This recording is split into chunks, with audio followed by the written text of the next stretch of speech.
Bien, seguimos en la mira, estamos con Lucila Arbolella. Hola, Gabriel. Buenas noches. La gran pregunta, ¿dólar o inflación? Los exportadores se quejan porque el dólar está bajo, el gobierno se preocupa porque la inflación está alta. Sí, siempre volvemos al dólar y a la inflación, ¿no? Y no siempre hay que optar entre dólar e inflación, pero el problema es que hoy, ante la situación actual del país, sí estamos en una opción en que hay que optar. Porque la inflación es la suba de precios, ¿no? Y el gran problema acá es que el dólar es un precio. El dólar es un precio como es el precio del pan, como es el precio de un celular, como lo que sea. El tema es que el dólar particularmente influye en muchos otros precios que son mayoritariamente los bienes importados, que influyen en la inflación. Entonces acá, tener un dólar bajo nos permite tener una inflación baja, que es lo que se busca ahora cuando nos estamos preocupando un poco de a cuánto va a llegar. El problema es que el dólar está bajo y la inflación no está baja. Exacto. En realidad, o el dólar también está bajo como una medida para tratar de apaciguar a la inflación. Acá tenemos el dólar se deprecia frente al peso y esto provoca el famoso término de atraso cambiario. Sí, en el dólar tuvimos una oscilación este año. De hecho, el primer programa hablamos del dólar, dijimos va a estar a 21.50. Después, entre medio, parecía que era verdad lo que el dado había dicho cuando estuvo 22, que Europa estaba por enloquecer. Tenemos una gráfica ahí sobre la evolución del dólar. Sí, después ahora volvimos a estar bajo de los 20 pesos y esto trae esto que todos le tienen miedo y lo que los exportadores siempre hablan, que es este atraso cambiario que bueno, se asocia a inflaciones altas y un dólar que está como por detrás de la inflación, ¿no? Que no sube. Esto refleja de alguna manera el concepto de atraso cambiario. A ver.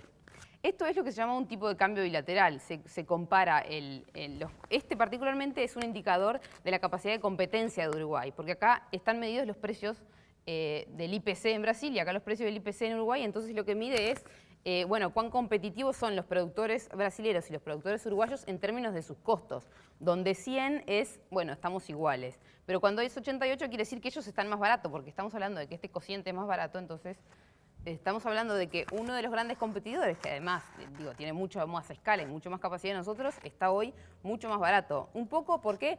Porque en Brasil, por ejemplo, en Uruguay, perdón, ha bajado el dólar, en Brasil ha subido, los cambios en las tasas de interés han sido también diferentes, y entonces esto hace de que uno de nuestros grandes competidores esté hoy con costos más baratos que nosotros. A nivel global, permitime que lo diga, Uruguay todavía, sí, si uno hace un cociente así, está como en 94. Pero particularmente con Brasil está bastante peor. Un producto que en Uruguay le cuesta 100 a alguien comprarlo, si es brasilero cuesta 88. Sí. Y se ven beneficiados los productores brasileños. Sí, los productores brasileños lo que tienen ahora es más reales por cada dólar que venden, al contrario de los uruguayos que obtienen menos pesos. Bueno, y sus costos van a ser más baratos. Bueno, y también tienen la capacidad el dólar que tienen hoy les permite a ellos vender un poco más baratos, y sobre todo vender más baratos con respecto a nosotros. Ok. Y ahora vamos a ver en realidad cómo estamos los uruguayos, ¿no? Con este dólar que ha bajado y estos 20 pesos, bueno, menos de 20 pesos, ahí está 19. Sí. ¿Quiénes son los perjudicados? Como vimos, los exportadores. Exacto, todos aquellos que van a recibir menos pesos por cada dólar que venden, los ahorristas en dólares que cuando vayan a retirar los dólares de su cuenta van a recibir menos pesos. Bueno, y el turismo también, porque en realidad todas las personas que vengan con dólares a cambiar, ahora van a recibir que pueden comprar menos cosas con sus dólares.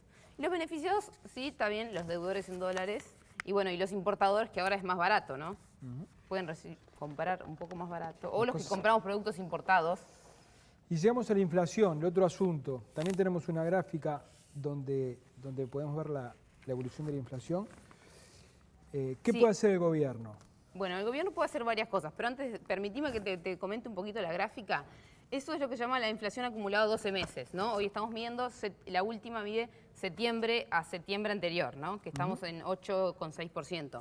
En realidad, desde enero a septiembre estamos en 7%. Todavía, bueno, ahora pronto va a ser la inflación de octubre, que ya probablemente esté un poquito, ya va a impactar las nuevas medidas que ha tomado el gobierno que ahora vamos a comentar. Pero estamos hablando de una inflación que está muy por encima del objetivo inflacionario que marcaba el Ministerio de Economía, que es entre un 4 y un 6%, y hoy estamos entre enero y septiembre ya en un 7%. Ya está fuera del rango. Exacto, fuera de lo que es el rango objetivo. ¿Qué es lo que puede hacer el gobierno? Bueno, reducir el gasto es lo que todo el mundo le está reclamando. Todos los economistas dicen, bueno, ahí es una cosa que se puede hacer. Esa es una variable particularmente que le pega de forma importante a la inflación porque es como que le reduce la presión al consumo, ¿no?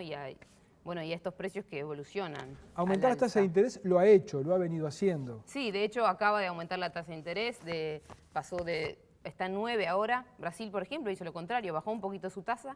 Entonces, cuando uno aumenta la tasa, lo que hace es motivar la rentabilidad del peso. Entonces, la gente está dispuesta a dejar dólares por pesos. Entonces, bueno, hay más pesos en la economía y todo esto. Ahorrar en pesos, por más supuesto. Más que a gastar. Pero además, las tasas de interés, digo, uno no puede elevar la tasa de interés hasta el infinito porque tienen un poco de, digo, funcionan, pero hasta cierta forma. Bueno, y además el gobierno ha dicho que no piensa seguir subiendo la tasa de interés porque además pierde un poco de credibilidad. Control de precios administrados, los precios tarifados sería. Sí, por ejemplo, bajar el boleto, bueno, se ha hablado de la probabilidad de bajar los precios de la nafta, posponer posibles subas que pueda tener UTE o OCE. De hecho, UTE es súper importante por lo que es el precio de la electricidad, que ha subido mucho. Control de precios, ahí sí, estamos hablando de servicios públicos, que es una cosa que se está barajando, manejar las tarifas.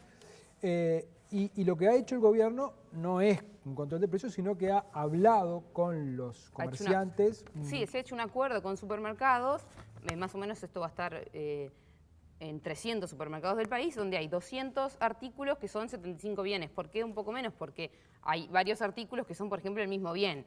Te voy a un caso muy puntual, por ejemplo, en los enlatados. Hay 4 artículos que es los que van a tener una reducción del 10% del precio, que son un tipo de arvejas, atún 2 tipos, un desmenuzado y lomito, y después un choclo en granos.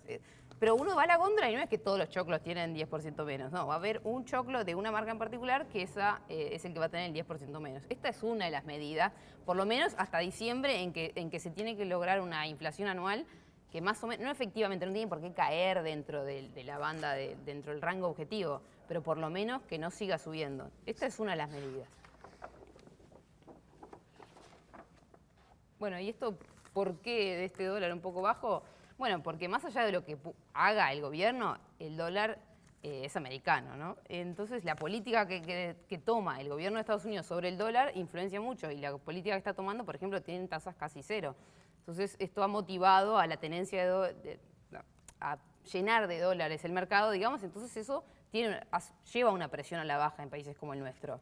Después, otra realidad que sigue existiendo, que está hace unos años ya instalada, que es que hay muchos dólares en la economía, dólares que entran de otros países, bueno, y eso también motiva que el precio del dólar sea un poco menor. Bueno, y las tasas de interés que acaban de subir. Y lo que decíamos, que un dólar bajo tiene una ventaja sobre la inflación, que parece ser uno de los principales problemas macroeconómicos que el gobierno tiene hoy por delante. Sí, ese es uno de los grandes problemas de la macroeconomía, de hecho. El gran problema. Muy bien, muchas gracias. De nada. Gracias a ustedes por haber estado ahí. Los esperamos el jueves próximo. Hasta entonces.